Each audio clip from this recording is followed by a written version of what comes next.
Good evening, everybody. And David, you were supposed to say all aid is bad and should be ended forever to make my life much easier.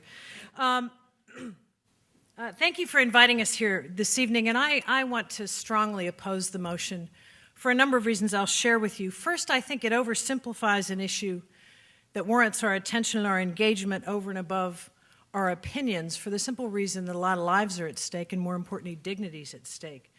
I think the motion conflates aid and policy, aid and politics, while overlooking, in fact, how complex aid is.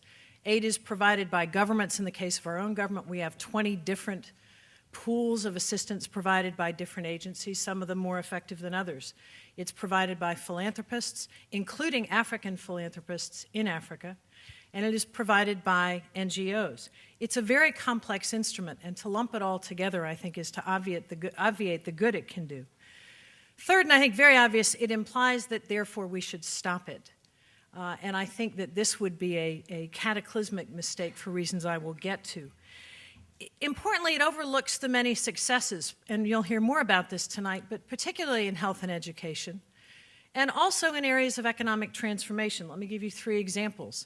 Ethiopia today has the first ever commodity exchange. This is critically important for farmers to be able to determine what prices they can get and for trade to speed up within Ethiopia itself and within the region.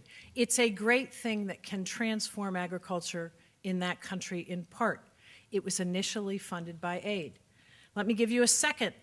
Wireless access in Africa has had a huge impact. It's allowing farmers in rural areas to call and see what prices are being paid for tomatoes in the market and cut out the middleman that might undercut them and reduce the number of dollars they get. That wireless transformation has come in part from the private sector, in part from local governments, and in part from aid. Third, microfinance, something we hear an increasing amount about as transformative in the immediate lives of individuals, their families, and communities. A lot of that money is generated from microfinance funds themselves, but a lot of that has also come from aid.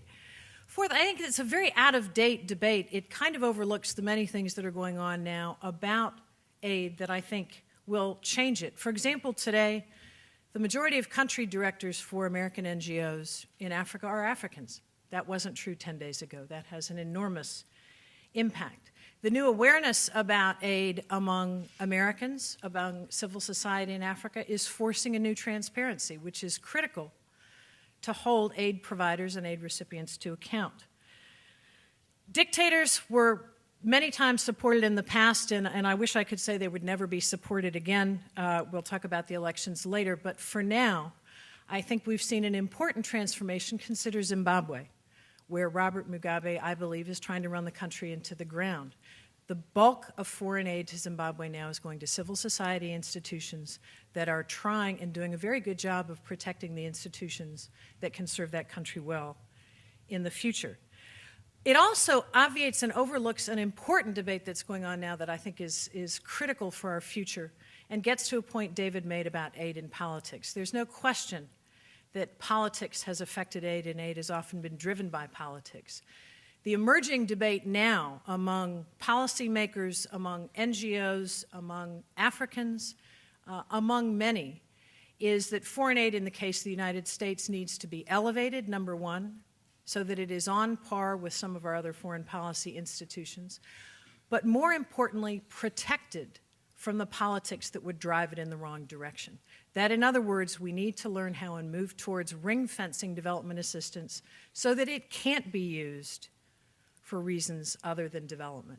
I think to vote for a motion that said aid is doing more harm than good undercuts that very important debate. The last point I would make is that I think the reason this motion is flawed is because at the end of the day, development matters. And at the end of the day, the United States as a government, citizens of the United States, private companies in the United States, philanthropists in the United States, as around the rest of the world, I believe, have a responsibility and an interest in promoting development. I think it is a moral interest. I think it's an economic interest. I think it's a security interest. I think it has everything to do as well with our leadership. So I would also say in conclusion that if we conclude that aid is doing more harm than good, and therefore we should get rid of it, what's our alternative? Will we use the military as our primary means of doing our bit to contribute to Africa's development in future? I hope you will agree with me that that would not be the right way to go. Thank you.